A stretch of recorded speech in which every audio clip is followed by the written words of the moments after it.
तर हॅलो भावांनो, जय श्रीराम. तुमचं सर्वांचं स्वागत आहे आपल्या मिनी ब्लॉग मध्ये. बघा, गाडी साफ करा झाली कटाळा, डायरेक्ट गाडी धुतली. परभणीला निघालतो. राहुल भाऊन शैलेश म्हणला येऊ दे, मलाही परभणीला यायचंय. मी चलवा ते सोड. मग कैलास भाऊ भेटली बघा इथं, काय गाडीचं नॉर्मल काम चालू होतं. मग एक काना भेटला बघा. म्हणलं आपल्या बी गाडीला जरा दाखवा म्हणलं. आलो गॅरेजवर. बघा, ही गॅरेज आपल्या घरच्या सारखं आहे. कधी बी आपलं नाव सांगा इथं फक्त येऊन. मग भगवान वस्तादला म्हणलं चले बाबा ट्रायल मार गाडीची, बघते काय प्रॉब्लेम आहे काय नाही.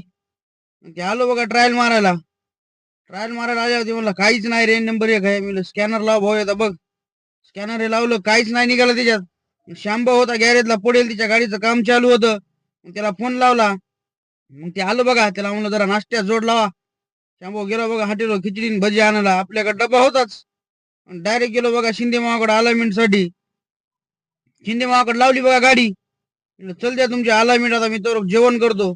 डब्बा होता बघा आपल्या सोबत, आणि खिचडी आणि भजी आणला रट्टा. या तुम्ही बी जेवायला.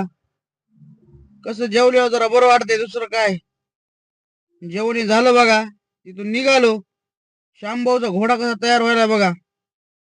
30-40 हजार रुपये लावली श्यामभाऊन. बघा लय भारी होणार, ते व्हिडिओ टाकतो तुम्हाला. वाहनाचं काय चिल्लर चिल्लर कामं चालूच असतात. तिथून आलो बघा सण नीट गावाकड.